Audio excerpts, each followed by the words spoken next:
1996, आज से 16 साल पहले।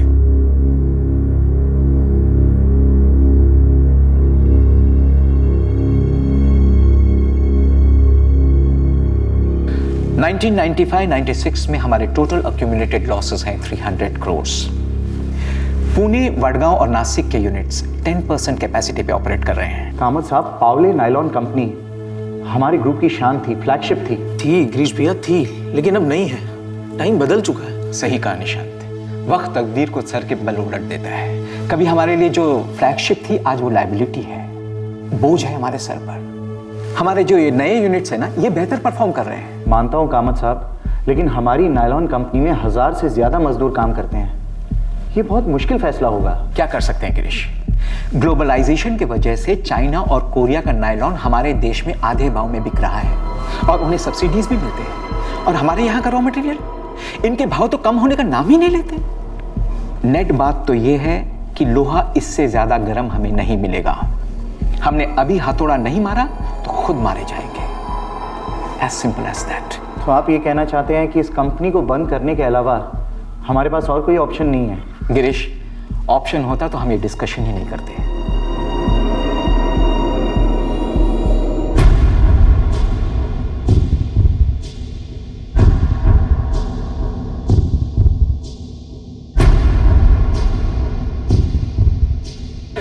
कैसे बंद हो सकता है?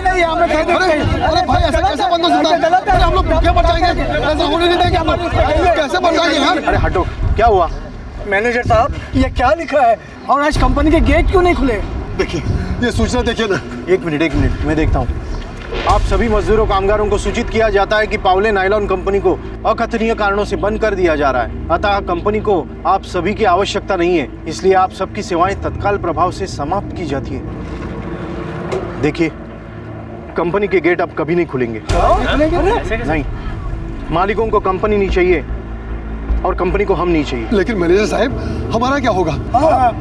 मुझे नहीं मालूम, लेकिन मालिकों ने भी मुझे कुछ नहीं बताया। साहब, हम लोगों ने इस कंपनी में अपने बाल सफेद किए हैं, करोड़ों कमा के दिए हैं मालिकों को। दिए थे तो गरम दिए थे, लेकिन आज हमारी कोई कीमत नहीं है।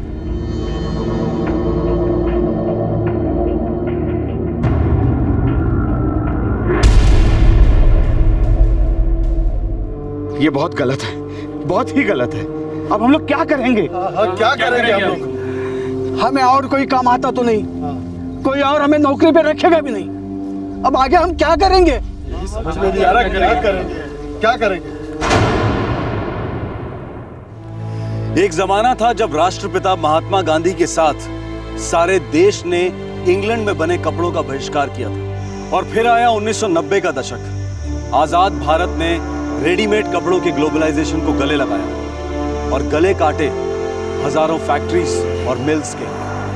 मालिकों ने दूसरे बिजनेस शुरू कर दिए, लेकिन मजदूरों को जिंदगी दोबारा शुरू करने का मौका नहीं मिला।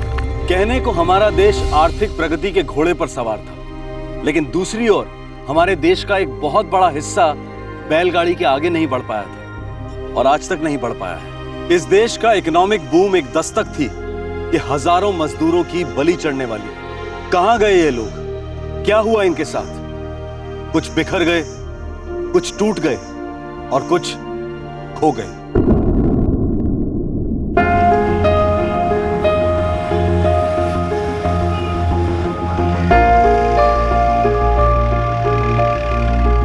तुकाराम, अब भी खून खौलता है तुम्हारा?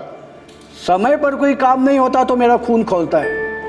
ये लोग टाइम पर मेरा डब्बा नहीं तैयार करते तो मैं फैक्ट्री में टाइम पर नहीं पहुंच पाता ना। अरे इंसान है भाई, कोई फैक्ट्री की मशीन नहीं है जो हर काम टाइम पर ही करे।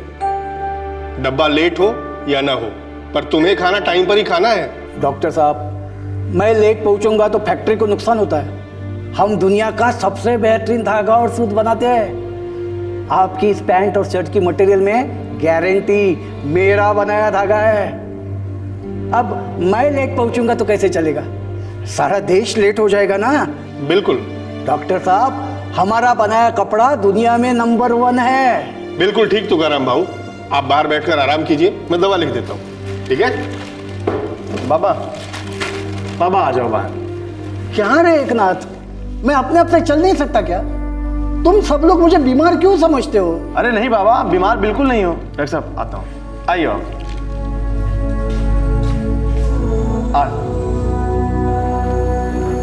बाबा बाबा तुम ही थे बस, मैं डॉक्टर से दवाई की पर्ची लेकर आता हूँ। हाँ ठीक है।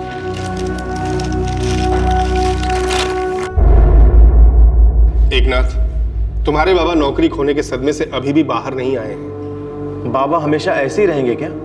कभी ठीक नहीं होंगे? ठीक क्यों नहीं होंगे, जरूर होंगे, पर थोड़ा समय लगेगा। बीते हुए दिनों को भुलाकर समय के साथ चलने के लिए थोड़ा टाइम तो लगेगा ही, और दवाइयां भी लगेंगी।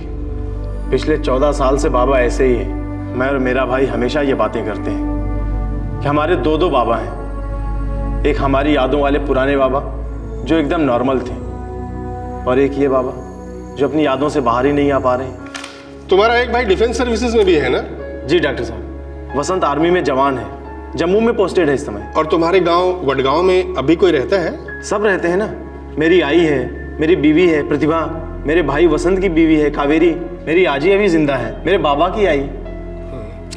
अपने बाबा के साथ साथ अपना भी ख्याल रखना एकनाथ। हम दोनों मिलकर तुम्हारे बाबा को पहले वाला बाबा बनाएंगे, तुम्हारे नॉर्मल बाबा।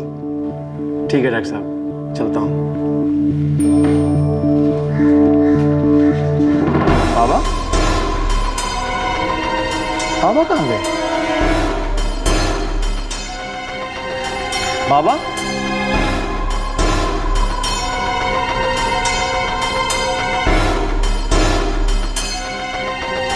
कहाँ गए?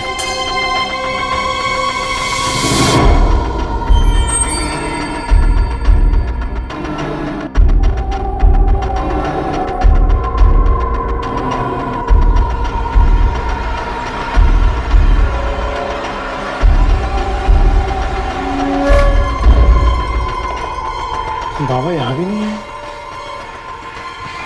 कहाँ गए होंगे?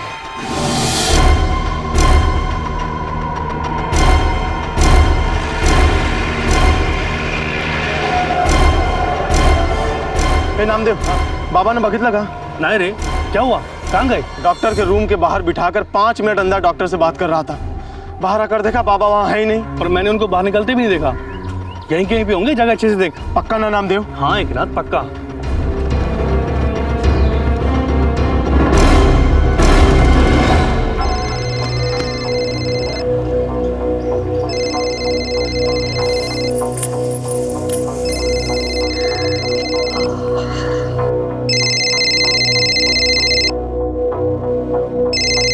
अगं प्रतिभा, कावेरी, बघा कुणाचा फोन आहे.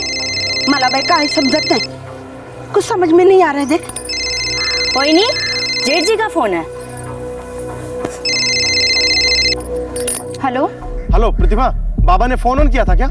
अहो, बाबा कैसे फोन कर सकते हैं, वो तो आपके साथ है ना. अरे बाबा को डॉक्टर के रूम के बाहर बिठाकर मैं डॉक्टर से बात करने के लिए 5 मिनट के लिए अंदर गया था। बाहर आकर देखा बाबा वहाँ ही नहीं, पता नहीं कहाँ गायब हो गए हैं। अरे देवा, कहाँ गए होंगे, वो यहाँ तो नहीं आए. अरे बाबा वहाँ अकेले कैसे आएंगे? तू पागल हो गई है क्या? चल अभी फोन रख, मैं बाबा को ढूंढता हूँ, बाद में बात करता हूँ। रख अभी। क्या बोला एकनाथ? आई, बाबा कहीं खो गए. खो गए? अरे ये तू क्या बोल रही है प्रतिभा? उनकी ऐसी हालत में? अरे कोई मुझे भी तो कुछ बताएगा. अगर रमाबाई काय झालं, क्या हुआ मेरे तुकाराम को? वो ठीक तो है ना? बुआ जी, तुम्हें चिंता न करो, सब ठीक है. कहाँ गए होंगे ये तो?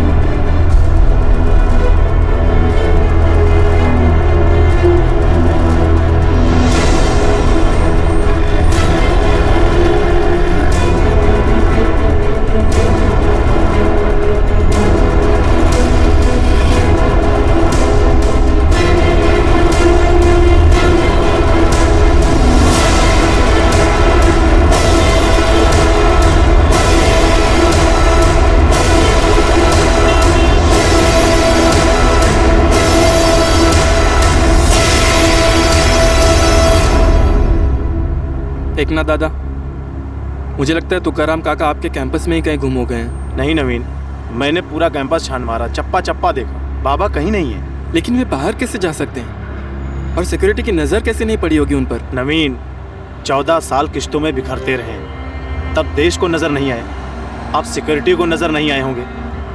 बाबा जैसे लोग इस देश में कहाँ मायने रखते हैं किसी के लिए। वसंत दादा को खबर दी आपने? हाँ, फोन किया था, ड्यूटी पर था, रात को लौटेगा। दादा अब?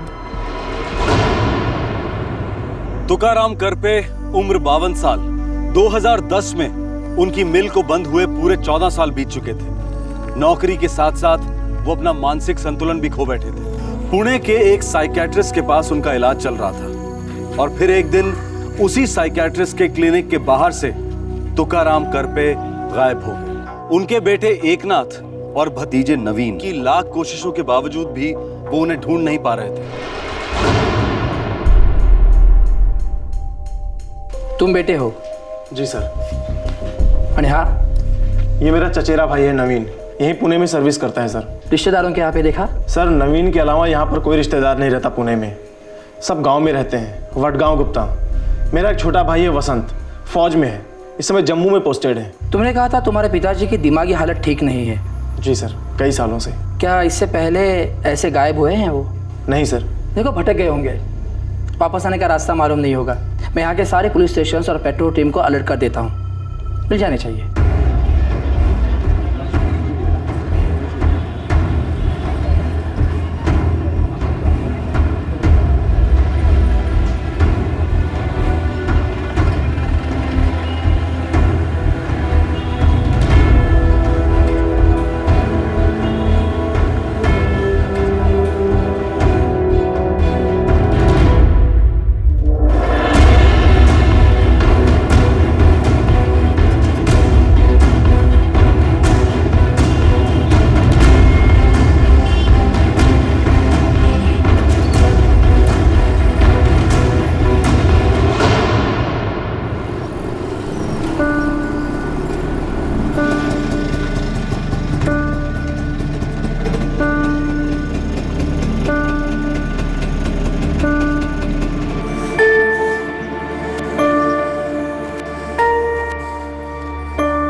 मेरा बेटा वसंत आ गया, वसंत आ गया। आ बेटा वसंत आ, सदा सुखी रहो। वसंत बेटा, तेरे बाबा मिल गए क्या रे? मेरा तुकाराम मिल गया क्या? कहाँ है रे तेरे बाबा?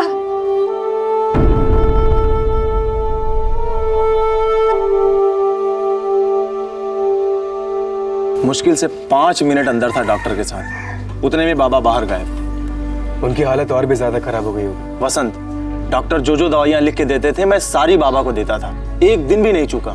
तुकाराम काका की दिमागी हालत जो भी है, उन्हें अपने गांव का नाम पता है, गांव पहुंचने का रास्ता पता है। घूमते घूमते कहीं गुम हो गए होंगे, लौट आएंगे। गुम हो भी गए हैं तो रास्ता ढूंढने में इतना वक्त नहीं लगना चाहिए था नवीन। कहना तो नहीं चाहिए, लेकिन लगता है कि शायद बाबा। वसंत, नहीं कहना चाहिए तो मत कहे, और वो भी आजी और आई के सामने तो बिल्कुल नहीं। टूट जाएंगी दोनों, झेल नहीं पाएंगी।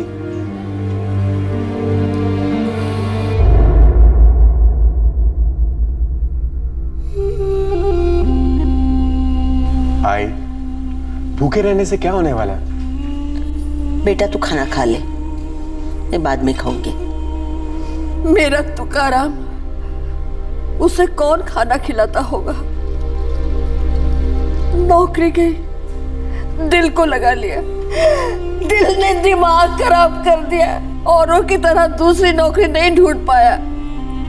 ऐसा क्या था उस फैक्ट्री में? वो फैक्ट्री डायन थी, डायन। मेरे तुकाराम को खा गए।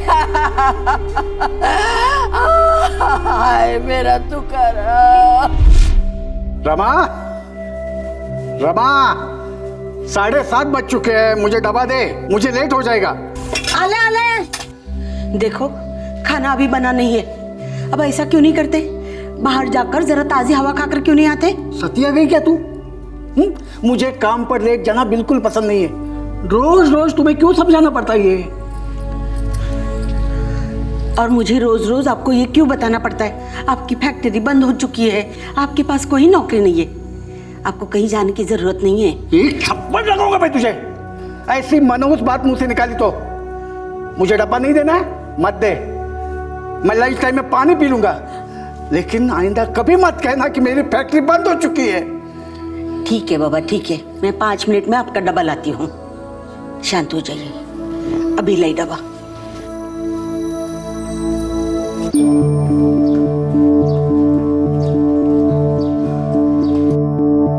तुकाराम, सकाळी सकाळी कुठे चाललास? कहाँ जा रहा तू? आई, रोज रोज ये पूछने का क्या मतलब? सुबह सुबह आदमी कहाँ जाता है? फैक्ट्री में ही जाता है ना। मैं मेरी फैक्ट्री में जा रहा हूँ। अरे तेरी फैक्ट्री है ही नहीं, तू रोज रोज कहाँ जाता है? अरे गांव के दूसरे लोगों ने ईमानदारी से दूसरी नौकरियां ढूंढ ली है, लेकिन तू कोशिश ये नहीं करता। बंद कर ये रोज रोज का तमाशा, जाकर कुछ और ढूंढ।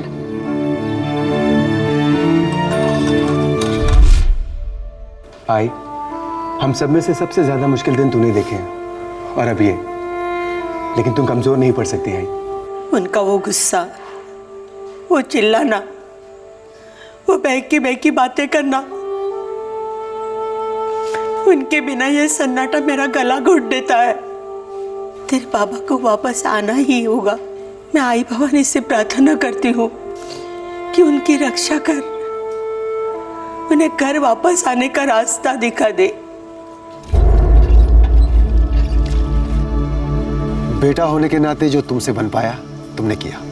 तुकाराम पर जो गुजरी हम सब पर गुजरी। बेटा पहले के कुछ साल तो बहुत ही बुरे गुजरे। कई बार मैंने तुकाराम को देखा, हाथ में डब्बा लिए बैठा रहता फैक्ट्री के बाहर। मैं उसे समझाने की बहुत कोशिश करता, लेकिन उसके दिमाग में तो कुछ और ही चलता रहता।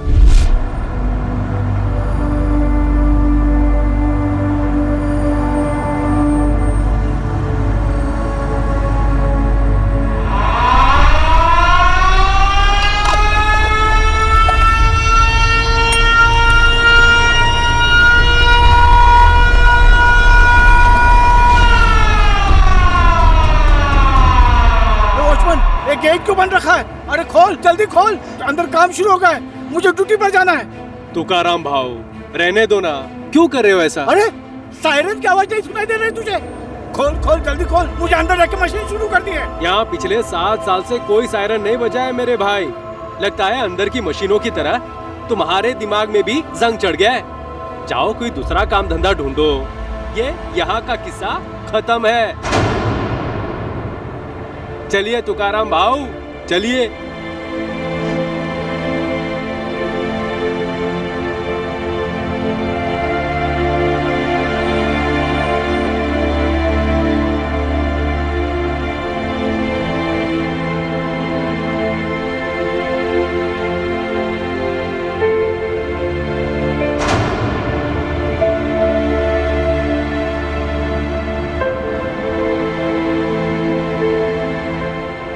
तुकाराम, ये तो करे। अरे मेरे साथ काम करेगा? अरे मुश्किल नहीं है, 2-4 दिन में सीख जाएगा। ये शर्ट तूने कहाँ से खरीदी? गांव में नई दुकान खुली है, वहां से खरीदी।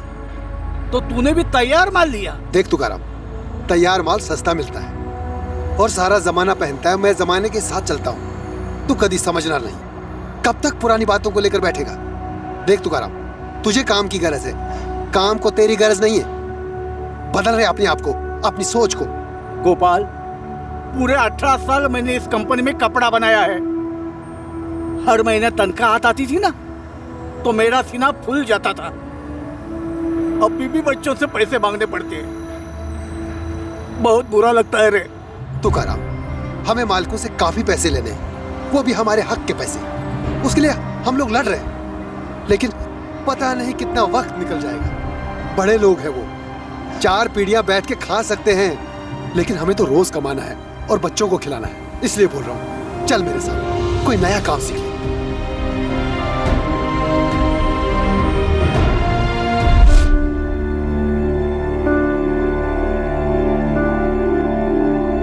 असलियत को तो कभी समझ ही नहीं पाया बेचारा। हम भगवान से प्रार्थना करते हैं कि तुम्हारे बाबा को वो सही सलामत घर पहुंचा दे।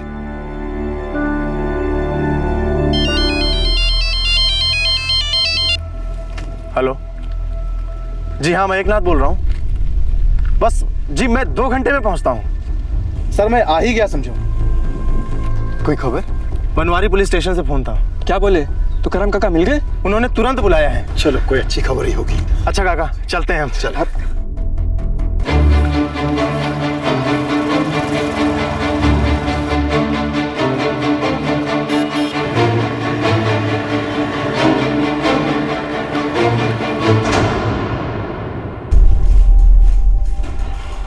ऐसी एक भी जगह नहीं है जहां पे हमने तुम्हारे बाबा को नहीं ढूंढा। दरअसल मैंने गौर किया है कि महाराष्ट्र में कई ऐसे गांव हैं जिनका नाम वडगांव है, इसलिए तुम्हारे बाबा की तस्वीर हमने उन सारे गांवों में भेज दी है। फिर बाबा की कोई खबर मिल गई आपको? चलो मेरे साथ।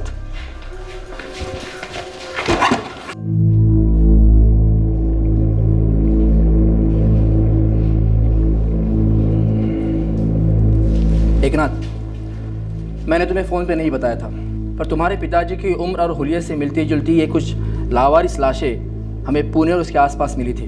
लाशें काफ़ी डिकम्पोज हो चुकी है, फिर भी चाहो तो पहचान कर सकते हो।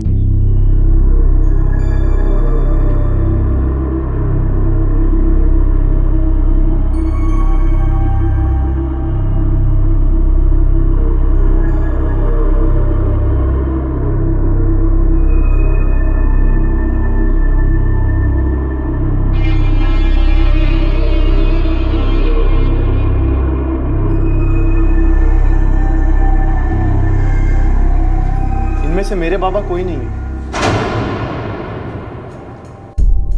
हम ढूंढते रहेंगे एकनाथ, पर एक बात समझ लो, अब 2 हफ्ते हो चुके हैं और जैसे जैसे दिन बढ़ते जाएंगे उम्मीद उतनी ही कम होती जाएगी। जी सर, मैं समझता हूँ।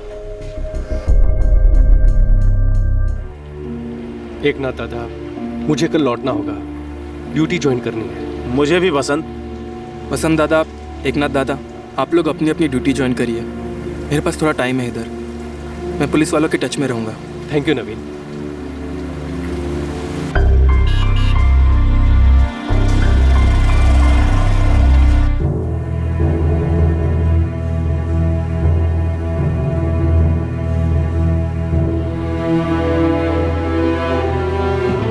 सुखी रहना, संभाल के रहना। देख आई, दिल मजबूत कर, हो सकता है कि नहीं, बिल्कुल मत बोलना। थोड़ी बहुत उम्मीद पर जिंदा है हम, उसे मत छीनना। उम्मीद रखनी चाहिए, मगर अपने आप को संभालते हुए रखनी चाहिए। आई, आप दोनों चिंता मत करिए, हम आई और आजी को संभाल लेंगे। अच्छा आई, चलते हैं, ख्याल रख।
आज 1 साल हो गया है, आज कुछ होगा। क्या है? आज कुछ हो चुका है। क्या है? मेरा तुकाराम चला गया, मेरा तुका मर गया, अब वो कभी नहीं आएगा। मेरा तुकाराम मर गया। हाय, चुप हो जाओ। मेरा तुकाराम। तुकाराम करपे को गायब हुए 1.5 साल हो चुका था।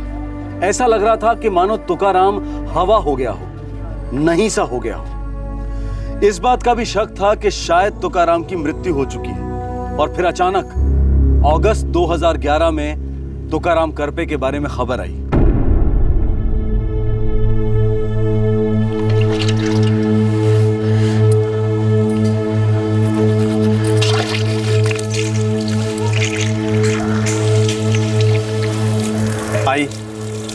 आई चलना हमारे साथ, बहुत अच्छा क्वार्टर मिला है आपकी बार। नहीं एकनाथ, मैं यहीं रहूंगी। आई कुछ दिन मेरे साथ रहेगी, फिर थोड़े दिन वसंत के यहाँ रह लेना, तेरे लिए भी थोड़ा अलग हो जाएगा। आई मेरा यहाँ रहना जरूरी है, कभी भी कुछ भी हो सकता है। मतलब बाबा लौट के आ सकते हैं? आई आना होता तो अब तक आ गए होते। 1.5 साल बीत गए हैं। आई कहाँ गए होंगे तेरे बाबा? एकनाथ, मैं तेरी बात समझ सकती हूँ। तेरे बाबा शायद, लेकिन मेरा दिल नहीं मानता। और अगर मान भी लिया ना तो तेरी आजी का कौन मनाएगा? ठीक है आई, जैसा तुझे सही लगे। मैं आज दोपहर में वापस जाऊंगा और वही प्रतिभा मेरे साथ जाएगी कुछ दिन के लिए।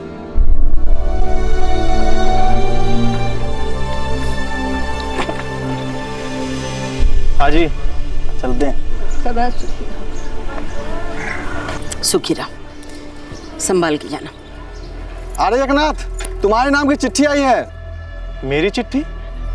यहाँ गांव में? हाँ। मेरी चिट्ठी देख लो।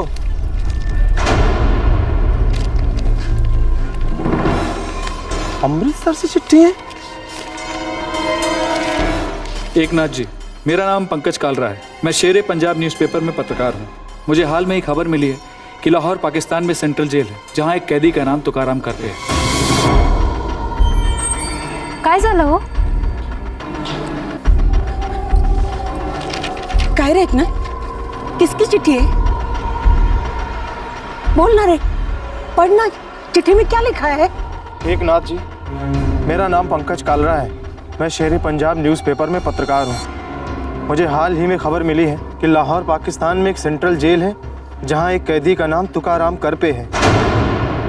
उन्होंने तुम्हारे नाम एक चिट्ठी भेजी है, जो मैं इस चिट्ठी के साथ भेज रहा हूँ। मेरे पास तुम्हारा मोबाइल नंबर नहीं है। मेरा नंबर है 9769। आपका पंकज कालरा। अरे क्या हुआ, क्या हुआ? किसकी खबर आई है? तुम सब चुप क्यों हो? आजी, बाबा की चिट्ठी आई है। क्या? मेरे तुकाराम की चिट्ठी आई है? तेरे बाबा की चिट्ठी आई है?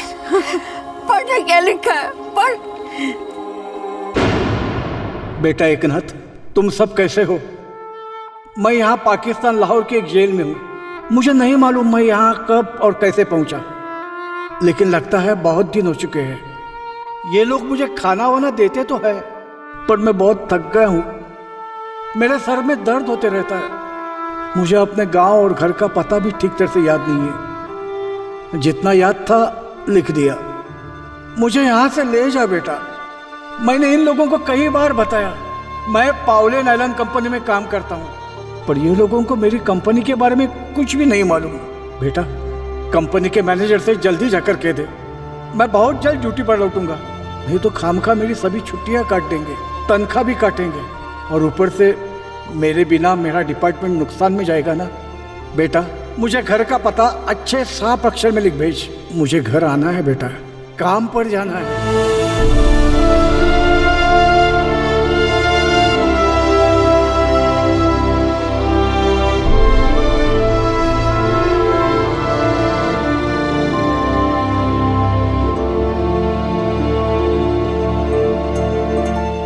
एक ओंकार सतनाम करता पुरख निर्भव।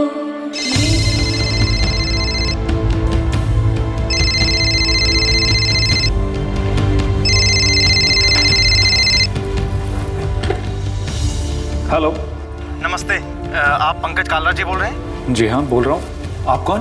पंकज जी, मैं एकनाथ करपे, वडगांव गुप्ता गांव, अहमदनगर, महाराष्ट्र से। मेरी चिट्ठी मिली आपको? जी पंकज जी। पंकज जी, मुझे मेरे बाबा को वापस लाना है। देखो एकनाथ, लाहौर जेल में हमारे अमृतसर का एक कैदी था सतनाम सिंह, जो भी 21 अगस्त को ही रिहा हुआ है। वही तुम्हारे पिताजी की चिट्ठी लाया था।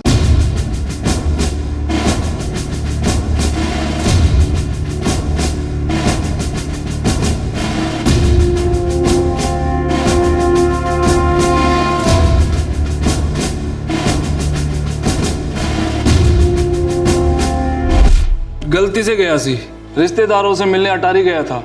स्टेशन से अमृतसर जाने वाली समझौता एक्सप्रेस में बैठना था जी मुझे, और गलती से मैं लाहौर जाने वाली बोगी में बैठ गया जी, धर लिया वहीं। अच्छा, ये कब की बात है? जी लगभग 3 साल हो गए जी। उत्थे लाहौर जेल में एक हिंदुस्तानी कैदी है, बुढ़ा आदमी है जी। उस बंदे की दिमागी हालत ठीक नहीं है। उस बंदे ने अपने बेटे वास्ते एक चिट्ठी दी है जी। वो कहीं महाराष्ट्र में रहता है। तुसी वो चिट्ठी उसके बेटे तक पहुंचा दोगे क्या? हाँ हाँ, क्यों नहीं। चिट्ठी साथ लाए? हाँ जी, हेलो जी।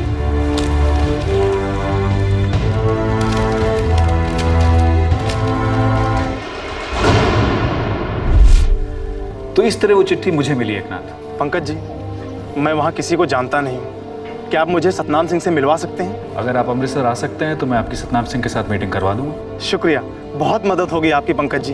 एकनाथ, मेरे कुछ और कॉन्टेक्ट्स भी हैं, शायद तुम्हारे किसी काम आए। मुझसे जितना हो सकेगा तुम्हारे बाबा को वापस लाने में तुम्हारी मदद करूंगा। शुक्रिया पंकज जी, मैं बहुत जल्द आऊंगा। आई आजी, अब रोना बंद कर दो। अब अच्छे दिन आए हैं, मैं बाबा को वापस लाकर रहूंगा।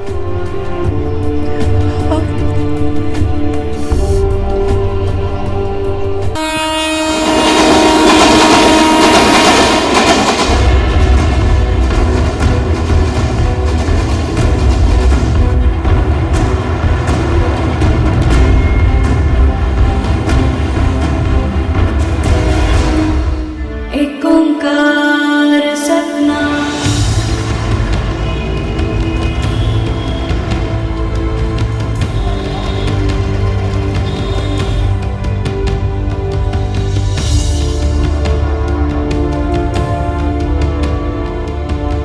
मैं वहाँ 3 साल था। फिर अगस्त 2010 में तुकाराम पाजी को मेरे सेल में डाला गया।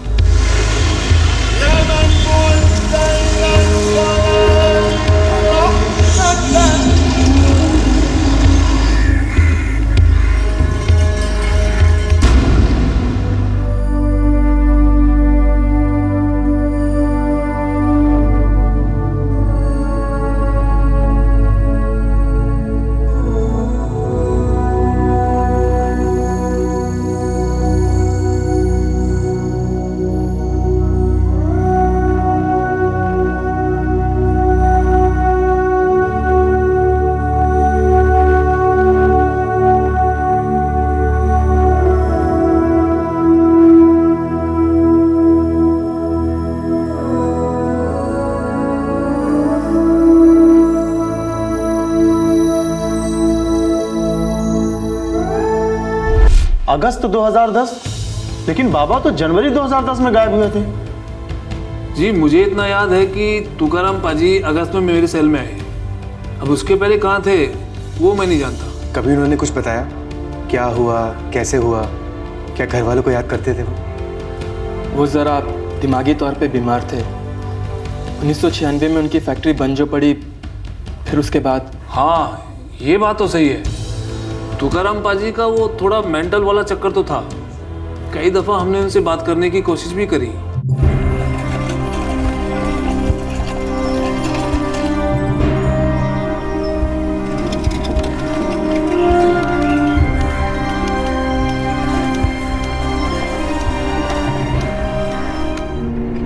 ओ तुकाराम पाजी की हाल है? बड़े थके थके लग रहे हो। अरे सतनाम, मजदूर आदमी कभी थकता नहीं। ये लोग समझते नहीं यार। मैंने उनसे कहा ये क्या पेड़ पौधे वाला काम थमा दिया? कपड़े की मिल है तुम्हारे तो बताओ, वहाँ क्या कमाल दिखाता हूँ मैं। देखो सब मशीन आती है मुझे। धागा और सूत तो मेरी खासियत है। अच्छा तुकाराम पाजी ये बताओ कि तुसी हो कहाँ से? कहाँ से हो? एकनाथ को क्यों नहीं पूछते? उसे पता है मैं कहाँ से हूँ। ये एकनाथ कौन है पाजी? अरे एकनाथ को नहीं जानते तुम? मेरा बड़ा बेटा सोना है, सोना। अच्छा पाजी, ये बताओ परिवार में और कौन कौन है?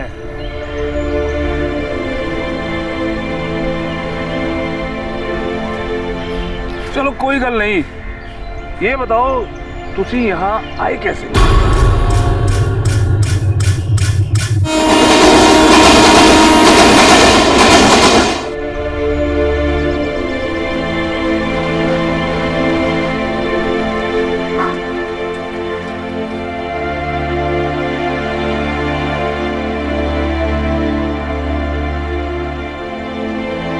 ये लोग मुझे दवाइयाँ क्यों नहीं देते?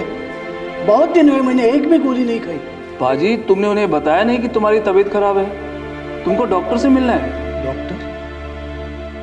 हाँ, मेरा बेटा एकनाथ मुझे डॉक्टर के पास ले जाता था। उसे सारी दवाइयाँ पता है। ये लोग उसी क्यों नहीं पूछते? डॉक्टर ने मुझे कहा था गोली मत बंद करना तुकाराम। जी अलग अलग दिन अलग अलग बातें याद आती उन्हें, छोटी छोटी बातें। पूरे जोश के साथ सारी बातें मुझे बताते, पर मेरी समझ में एक बात नहीं आती कि तुकाराम पाजी की कोर्ट में जब भी पेशगी होती तो बिल्कुल चुप। लाहौर में एक एडवोकेट है नदीम सिद्दीकी, ह्यूमन राइट्स के एक्टिविस्ट हैं। वही आपके बाबा का केस लाहौर हाई कोर्ट में लड़ रहे हैं। उस केस की सारी डिटेल्स मेरे पास भी हैं। ऐसा क्या केस लड़ा जा रहा है पंकज जी? मेरे बाबा कोई क्रिमिनल थोड़े ही हैं। उन्होंने कभी किसी का कोई नुकसान नहीं किया है। वो तो बस हालात ने उनका दिमाग थोड़ा सा घायल कर दिया था। तुम्हारे बाबा उस पार हैं, पाकिस्तान में। गलती से कई लोग एक दूसरे के मुल्कों में चले जाते हैं। अब तुम्हारे बाबा की क्या कहानी है ये तो वही बता सकते हैं। उनसे कुछ पूछना या जानना समझो बिल्कुल नामुमकिन है पंकज भाई। पूरे साल में एक बार, सिर्फ एक बार, अप्रैल या मई की बात है, एक ठीक बंदे की तरह बोले, आप सबको भी याद किया। वो तो ये तक बता रहे थे कि उनका गांव कहाँ था, और फिर मेरी रिहाई के ठीक 3 दिन पहले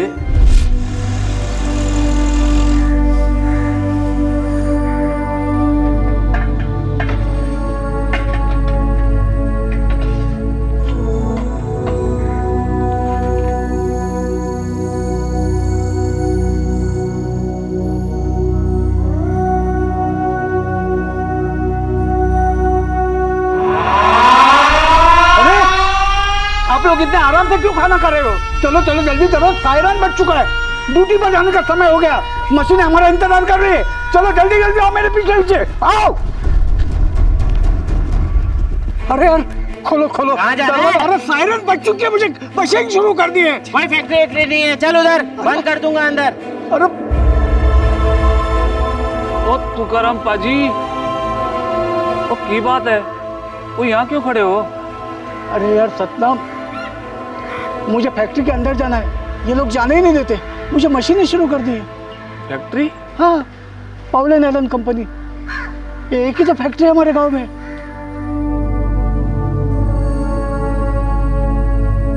मुझे घर की बहुत याद आती है सतनाम। मेरी बीवी, मेरे बच्चे, मेरी बूढ़ी माँ सब कैसे होंगे? हिम्मत रखो पाजी, हिम्मत। और तुम्हारा केस भी तो कोर्ट में दाखिल हुआ है। वकील साहब ने मुझे बताया कि 2-4 महीनों में मेरी रिहाई हो सकती है। देखना तुम्हारी भी जल्द होगी।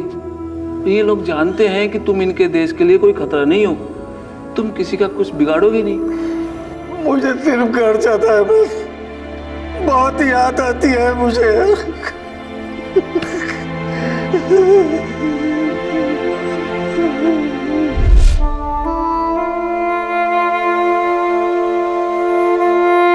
वो एक बार उन्होंने आप सबको याद किया। वो तो ये तक कह रहे थे कि उनका गांव कहाँ था, और फिर मेरी रिहाई के ठीक 2 दिन पहले ही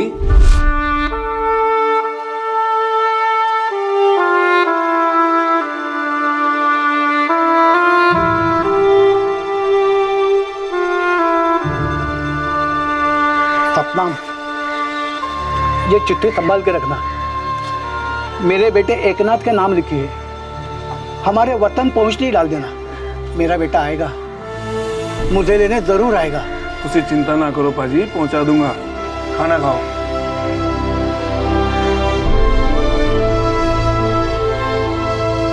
मैं तो रब से यही मांगूंगा कि तुकाराम पाजी जल्द आप लोगों के साथ हो। वो भले आदमी है जी। पुणे से गायब हुए तुकाराम करपे लाहौर पाकिस्तान कैसे पहुंच गए? सैकड़ों लोग हैं सरहद के दोनों तरफ जो गलती से एक दूसरे की सरजमीन में दाखिल हो जाते हैं। पाकिस्तान और हमारे देश के बीच एक खास रिश्ता है। इतिहास के साथ साथ हम काफी लंबा बॉर्डर भी शेयर करते हैं। समझौता एक्सप्रेस एक क्रॉस बॉर्डर ट्रेन है जो अमृतसर और लाहौर के बीच चलती है और इस ट्रेन का आखिरी भारतीय स्टेशन है अटारी। पाकिस्तान जाने वाले यात्री यहां अटारी स्टेशन पर उतर जाते हैं और फिर यहां से एक रैक के जरिए इन यात्रियों को पाकिस्तान के वाघा स्टेशन पर ले जाया जाता है। वाघा स्टेशन से समझौता एक्सप्रेस को पाकिस्तान रेलवे से लाती है और यही प्रोसीजर उन लोगों के लिए भी लागू होता है जो पाकिस्तान से भारत आते हैं। अच्छे खासे लोग स्टेशन पर गलतियां कर जाते हैं और फिर मानसिक रोगियों का गलत ट्रेन में चढ़ जाना तो बहुत आम सी बात है। तुकाराम करपे के केस में सिर्फ अनुमान ही लगाया जा सकता है कि वो इसी तरह से भटक कर पाकिस्तान पहुंच गए होंगे। फिलहाल अहम सवाल यह था कि तुकाराम करपे का बेटा एकनाथ अपने पिता को घर वापस कैसे लाने वाला था। एकनाथ, तेरे बाबा के बारे में और क्या क्या बोला उस आदमी ने? आई, वो बोले बाबा बहुत अच्छे हैं, हम सबको बहुत याद करते हैं। जैसे भी हो उन्हें वापस ले आना। घर से दूर वो कभी खुश नहीं हो सकते। आई, हम पूरा प्लान बना रहे हैं बाबा को घर वापस लाने का। वहाँ पाकिस्तान में एक वकील बाबा का केस लड़ रहा है लाहौर हाई कोर्ट में। भला हो उस वकील का। देख आई, आसान नहीं होगा। पहले हमें बाबा के बारे में कुछ भी नहीं मालूम था, अब हमें बाबा का पता ठिकाना तो मालूम है, पर वो दूसरे देश में है, वो भी पाकिस्तान में। तो समझ रहे हैं ना आई, टाइम तो लगेगा पर हम बाबा को घर लेकर जरूर आएंगे। मुझे पूरा भरोसा है बेटा, तू तेरे बाबा को वहाँ से छुड़ाएगा और वो जल्दी घर आ जाएंगे। फिर यहाँ से वो कहीं नहीं जाएंगे। हम उनका बहुत अच्छा ख्याल रखेंगे। हाँ, ऐसा ही होगा। लंदन में ह्यूमन राइट्स के एक कार्यकर्ता हैं सैम ढिल्लो नाम के। उनकी ऊंची पहुंच है, मैंने सारी डिटेल्स उनके पास भेज दी। और ये एडवोकेट नदीम सिद्दीकी, वो लाहौर में केस लड़ रहे हैं। मैडम सैम ढिल्लन और नदीम सिद्दीकी दोनों साथ मिलकर इस केस पर काम कर रहे हैं। पंकज जी, क्या कोई ऐसा तरीका नहीं है कि हम लोग खुद पाकिस्तान जाएं, वहां पर जाकर उनकी पुलिस को बोल देते हैं कि भैया हमारे बाबा निर्दोष हैं, वो गलती से आपके देश में आ गए हैं, उन्हें माफ कर दो और छोड़ दो। काश ऐसा हो सकता। तुम तो जानते हो हमारे और पाकिस्तान के बीच में कितना तनाव है। कोई बंदा गलती से भी घुस गया हो तो उस पर सीधा शक किया जाता है कि वो जासूस है या फिर कोई आतंकवादी। काका बुजुर्ग आदमी है, महाराष्ट्र के एक छोटे गांव से हैं, दिमागी तौर पर बीमार हैं। उन लोग को इतनी समझ तो होनी चाहिए ना। नवीन, सियासती मामलों में समझ और इंसानियत दोनों की बलि चढ़ती है। अगर सरहद के दोनों तरफ इतनी समझ, इतनी इंसानियत होती तो ये सरहद ही नहीं होती। तो फिर हम लोग बाबा को वापस कैसे लाएंगे पंकज जी? सबसे पहले मैं एक चिट्ठी लिखूंगा हमारी मिनिस्ट्री ऑफ फॉरेन अफेयर्स को। उसके बाद हम एडवोकेट नदीम सिद्दीकी के साथ रेगुलर टच में रहेंगे।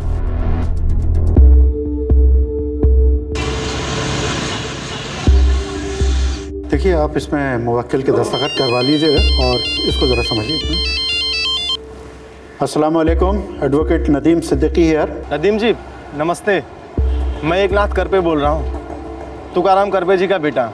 जी हाँ, पंकज साहब ने जिक्र किया था मुझसे।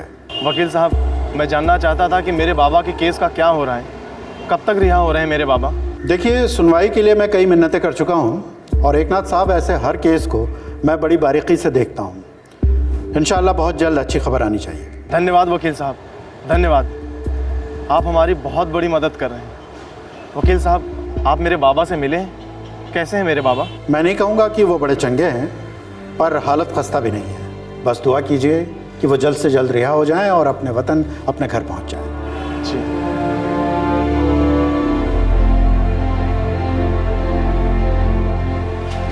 मैंने सारी डिटेल्स यूके की सैम ढिल्लन मैडम को फॉरवर्ड कर दी। वो अपने लेवल पर पूरा जोर डालेंगी। तुम लोगों के नंबर, ईमेल आईडीज मेरे पास में है, टच में रहेंगे। पंकज जी, मुझे और वसंत को अब बहुत जल्दी ड्यूटी ज्वाइन करनी पड़ेगी। नवीन आपके संपर्क में रहेगा? हाँ, मैं नवीन से कोऑर्डिनेट कर लूँगा और इंडिया में तुकाराम जी के साइकेट्रिस्ट की रिपोर्ट भी मिस्टर नदीम सिद्दीकी को फॉरवर्ड कर दूँगा। मुझे नहीं लगता ये केस ज़्यादा लंबा खींचेगा। पंकज जी, आपका बहुत बहुत धन्यवाद। आपके बिना ये सब संभव नहीं हो सकता था।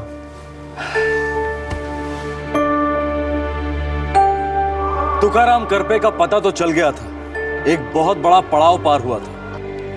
हर देश का अपना एक कानून होता है और उस कानूनी प्रक्रिया में लगने वाला अपना वक्त होता है। अब करपे परिवार को इंतजार करना था पाकिस्तान सरकार के फैसले का, पर किसी अपने के इंतजार की घड़ियां बहुत लंबी महसूस होती हैं।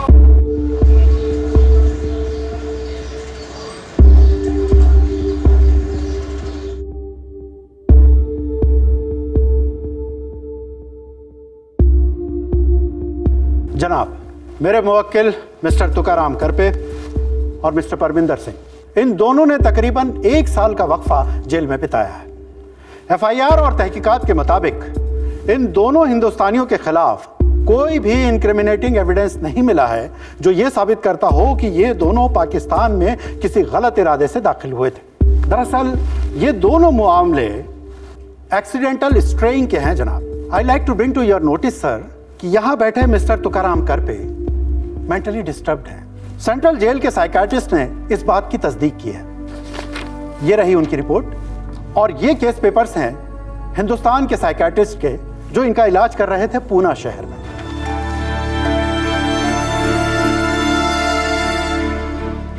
मैं अदालत से दरख्वास्त करता हूं कि अदालत इस बात को मद्देनजर रखे कि मेरे दोनों मुवक्किल एक लंबे अरसे से अपने घर और अपने वतन से दूर रहे हैं।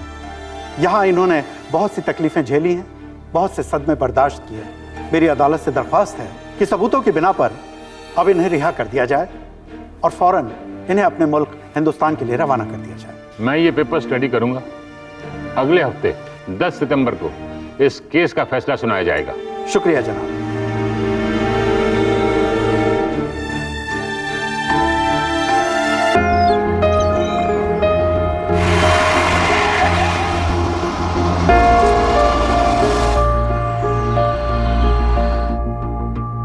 That's wonderful, Nadeem. मासूम लोगों का जेल में रहना इंसानियत का मर्डर है। We must all fight for their release। फिर वो लोग हिंदुस्तानी, पाकिस्तानी या दुनिया के किसी भी जेल में क्यों ना हो। एब्सोल्युटली सैम, मैं अपनी तरफ से पूरी कोशिश कर रहा हूँ। होपफुली तुकाराम करपे और परमिंदर सिंह जल्द रिहा होंगे। मैं उनकी फैमिलीज को इन्फॉर्म कर लूंगी।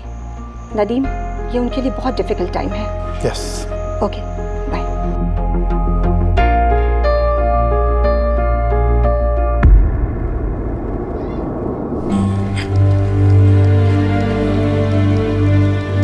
नवीन बेटा, किसकी चिट्ठी है? क्या लिखा है? काकी, इंग्लैंड से चिट्ठी आई है, लंदन से। मैडम सैम ढिल्लो कहती है कि 10 सितंबर को लाहौर कोर्ट का फैसला होने वाला है और शायद उसी दिन तुकाराम काका भी रिहा हो जाएं। एकनाथ बेटा, तुम पाकिस्तानी वकील से पूछो ना कि क्या हम तेरे बाबा से बात कर सकते हैं फोन पर। ठीक है आई, मैं उनसे पूछता हूँ। एक हिंदुस्तानी कैदी हैं तुकाराम करपे, इंडिया में उनके बेटे से बात करवानी। देखिए जनाब, सेल के अंदर मोबाइल फ़ोन ले जाने की बिल्कुल इजाज़त नहीं है, लेकिन मैं एक काम कर सकता हूँ। मैं कैदी को बाहर बुलवा लेता हूँ, आप उनसे कंपाउंड में बात करवा दीजिए। जी शुक्रिया।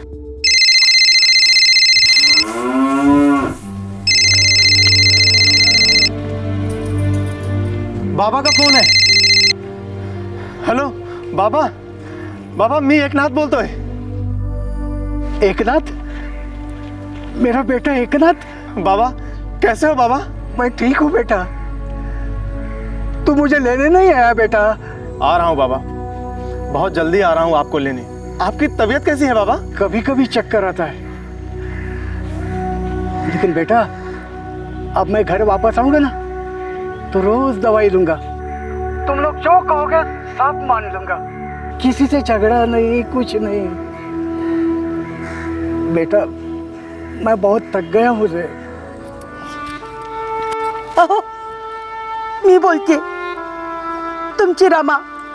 रमा, कैसी हो तुम? बहुत दिन हुए हम लोग मिले नहीं ना। वहाँ सब ठीक है ना घर पर? हाँ, यहाँ सब ठीक है, बस आपका इंतजार हो रहा है। मुझे पता ही नहीं चला मैं यहाँ कैसे पहुँचा।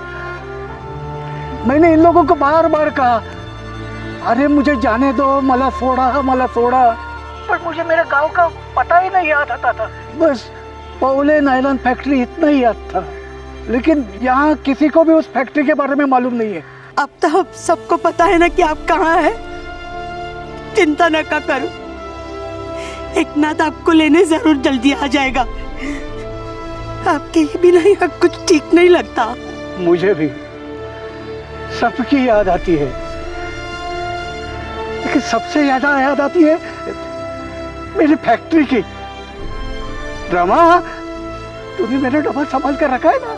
जी हाँ, आपके आने के बाद रोज टाइम पर तैयार करके रखूंगी मैं डब्बा। अच्छा रमा, अब मैं रखता हूँ, बहुत थकान लग रही है। ओहो, ऐकलं का? आई अंबाबाई को याद करना, सब ठीक हो जाएगा। अच्छा ठीक है।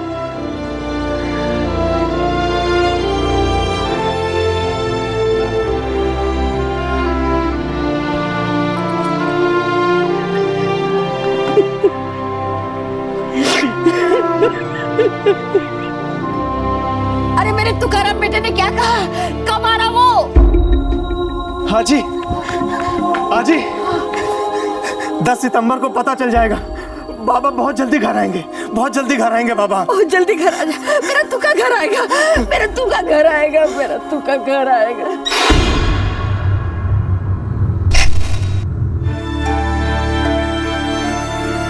मुलजिम तुकाराम करपे और मुलजिम परमिंदर सिंह दोनों के केसेस में जांच पड़ताल और तहकीकात किसी भी सूरत में ये इशारा नहीं करते कि ये दोनों पाकिस्तान में गलत इरादों से दाखिल हुए थे। ये केस सीधा साधा एक्सीडेंटल ट्रांसग्रेशंस ऑफ बॉर्डर्स का मालूम होता है। हमारे मुल्क के कानून के हवाले से ये एक गुनाह नहीं, गलती है।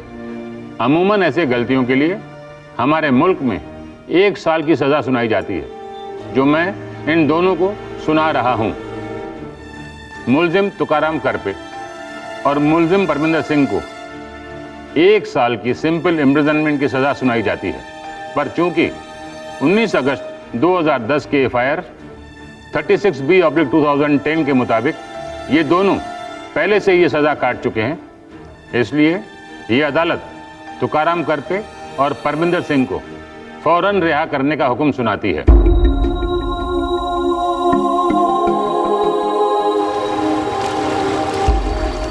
कॉन्ग्रेचुलेशंस मिस्टर नवीन करपे, तुम्हारे अंकल मिस्टर तुकाराम करपे को लाहौर हाईकोर्ट ने रिहा कर दिया है।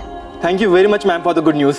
नवीन, मैं तुम्हें एक ईमेल भेज रही हूँ, उससे तुम्हारे अंकल के आइडेंटिटी से रिलेटेड कुछ डॉक्यूमेंट्स जैसे कि ration card, voters ID, bank passbook और हाँ पुलिस FIR की एक कॉपी लाहौर हाईकोर्ट को चाहिए।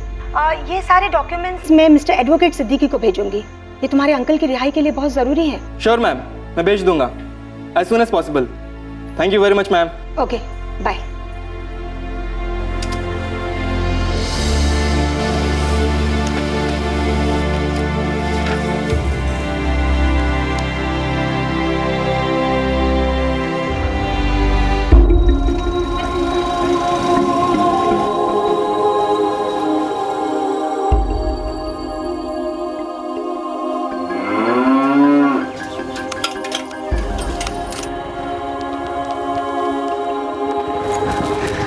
आजी, काकी, खुशखबरी है।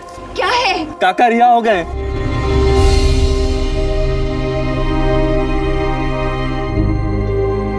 क्या हुआ? काकी, काका रिहा हो गए। क्या? उनके पहचान के कागजात भेजने फटाफट। प्रतिभा ये देख, ये कुछ तो है। राशन कार्ड भी होगा काकी। हाँ काकी, यही है।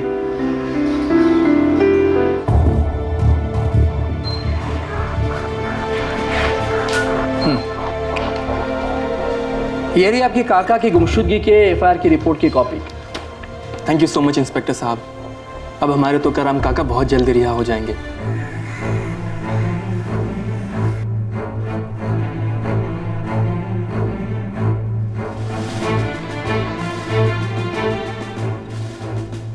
सारे पेपर्स हैं SP साहब? हाँ, तकरीबन सारे पेपर्स आ गए नदीम साहब।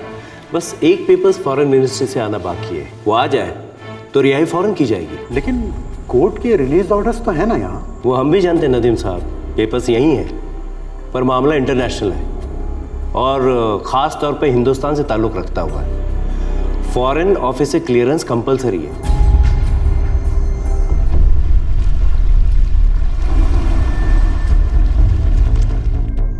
This is ridiculous.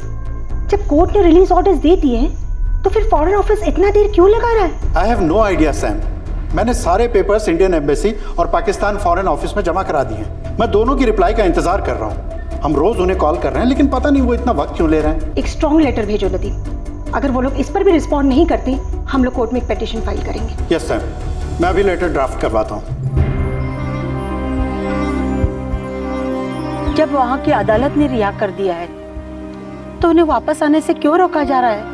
पता नहीं आई, कहते हैं कि कागज पत्री में कुछ कमी है। तू फिक्र न कर आई, जहाँ इतने दिन रुके हैं थोड़े दिन और सही।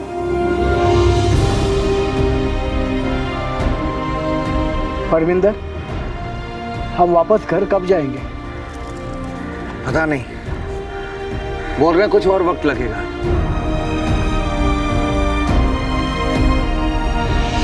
सितंबर 2011 को लाहौर हाई कोर्ट ने तुकाराम करपे को रिहा करने का ऑर्डर दे दिया। उनके आइडेंटिफिकेशन पेपर्स लाहौर भेजे गए ताकि उन्हें जेल से रिहा करके इंडिया वापस भेजा जा सके। लेकिन ये आइडेंटिफिकेशन पेपर्स फॉरेन मिनिस्ट्री की फाइलों में कहीं अटक गए। कानूनी दहलीज पार करने के बाद बाबूगिरी की और कूटनीति की पायदान चढ़ना अभी बाकी था। किसी ने सोचा भी नहीं था कि तुकाराम करपे को घर लाने का संघर्ष और लंबा चलेगा।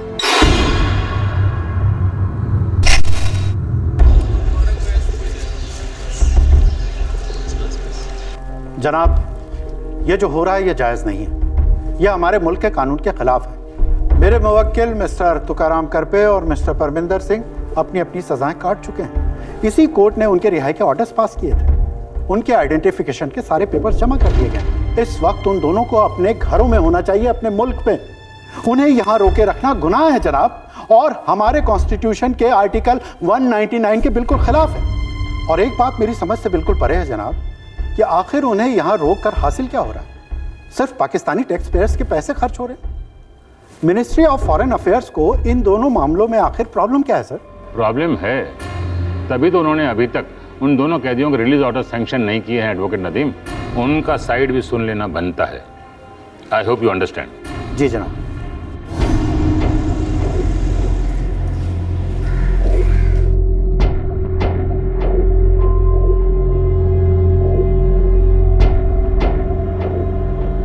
परमिंदर, तुम रिहा किए जा रहे हो। तुम्हें वाघा बॉर्डर पे पहुंचा दिया जाएगा। वहां से बॉर्डर क्रॉस कर तुम अपने वतन लौट जाओगे।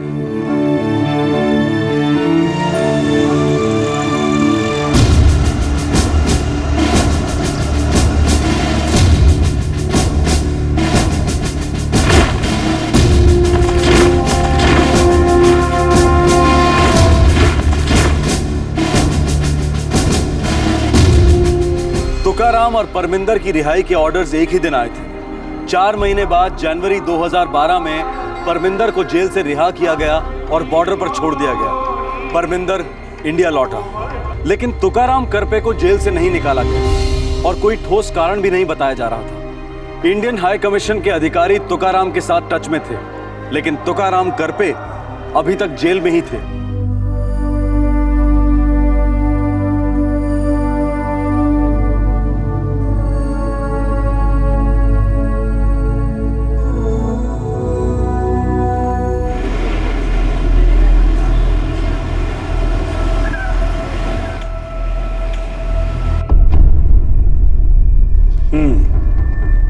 सगळं समजलो मी।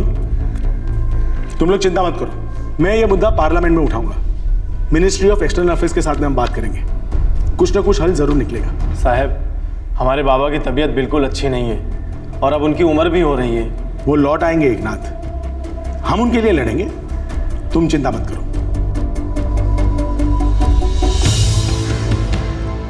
स्पीकर महोदय, matter of urgent public importance के तहत मैं एक मसला उठाना चाहता हूँ। मेरी कॉन्स्टिट्यूंसी में वडगांव गुप्ता गांव पड़ता है, जो कि अहमदनगर जिले में स्थित है।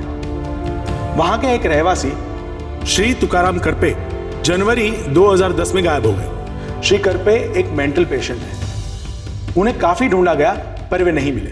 बाद में खबर आई कि वे लाहौर पाकिस्तान की सेंट्रल जेल में कैद हैं। लाहौर पुलिस के एफआईआर के अनुसार वे लाहौर में बिना किसी जरूरी कागजात के भटकते हुए पकड़े गए थे। श्री तुकाराम करपे लाहौर के सेंट्रल जेल में पूरा 1 साल रहे। फिर सितंबर 2011 में उन्हें लाहौर हाईकोर्ट ने रिहा कर दिया। उनके परिवार ने सारे जरूरी आइडेंटिफिकेशन पेपर्स पाकिस्तान भेजे। मिनिस्ट्री ऑफ एक्सटर्नल अफेयर्स के द्वारा यह कंफर्म किया गया कि श्री तुकाराम करपे की आइडेंटिटी वेरीफाई हो चुकी है। पर इस सब के बावजूद श्री तुकाराम करपे अब तक लाहौर के सेंट्रल जेल में कैद हैं। मैं भारत सरकार से यह अनुरोध करना चाहूंगा कि इस मसले को सबसे उच्च स्तर पर पाकिस्तान की सरकार के सामने रखा जाए, ताकि श्री करपे और उनके जैसे कई कैदी जिनकी ये दुर्दशा हो रही है वो न हो।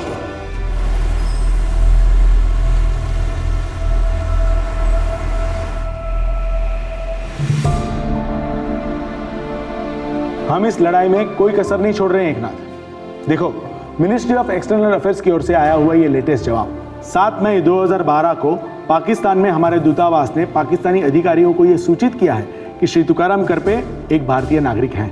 गृह मंत्रालय के रिपोर्ट के आधार पर विदेश मंत्रालय ने पाकिस्तान सरकार से यह मांग की है कि वे श्री तुकाराम करपे की रिहाई और उनकी स्वदेश वापसी जल्द से जल्द अनुकूल करवाएं। साहब, सरकारी मामलों में टाइम लगता है, हम जानते हैं, लेकिन प्लीज़ हमको ये बताइए, हम लोग अपने बाबा को कब देख पाएंगे? जल्दी, बहुत जल्दी एकनाथ।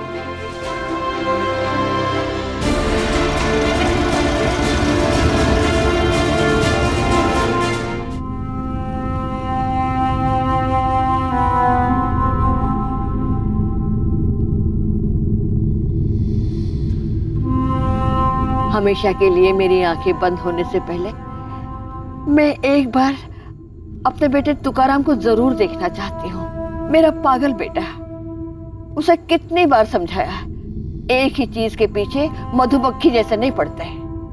अगर आज उसने दूसरी नौकरी कर ली होती ना, तो वो पागल नहीं होता। आज वो यहाँ मेरे पास बैठता, मेरे साथ रहता।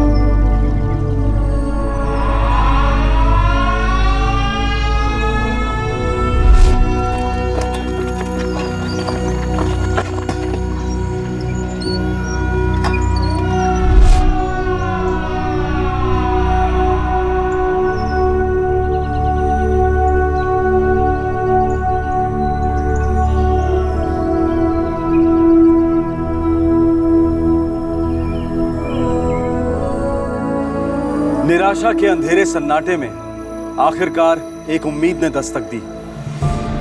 12 जून 2012 को भारत ने गुडविल जेस्चर के तौर पर कुछ पाकिस्तानी कैदियों को रिहा किया और उन्हें वापस पाकिस्तान भेज दिया। इसे देखते हुए पाकिस्तान सरकार ने भी सद्भावना की तरफ एक कदम आगे बढ़ाया।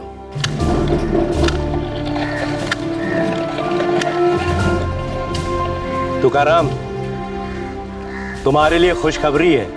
क्या फैक्ट्री के दरवाजे खुल गए? तुम्हारे आजादी के दरवाजे खुल गए मियाँ। तुम अपने वतन लौट रहे हो, हिंदुस्तान लौट रहे हो। तुम्हारे रिहाई का फरमान आ गया है।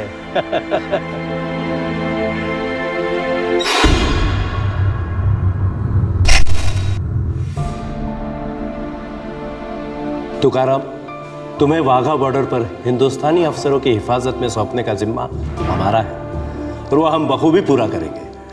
धन्यवाद साहब। खबर है कि तुम्हारे घर वाले भी तुम्हें लेने आ रहे हैं।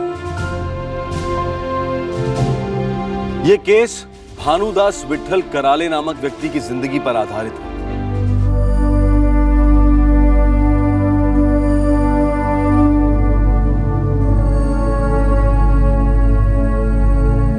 मैं इस वक्त यहाँ वाघा बॉर्डर पर खड़ा हूं और अभी अभी ये खबर मिली है कि भानुदास विट्ठल कराले वाघा बॉर्डर पार करने ही वाले हैं और उनका परिवार बेसब्री से उनका इंतजार कर रहा है।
तुकाराम घर आ गया। मेरा तुकाराम, मेरा बच्चा कैसा है? बच्चा तो अपने घर में आया है, मेरा बच्चा।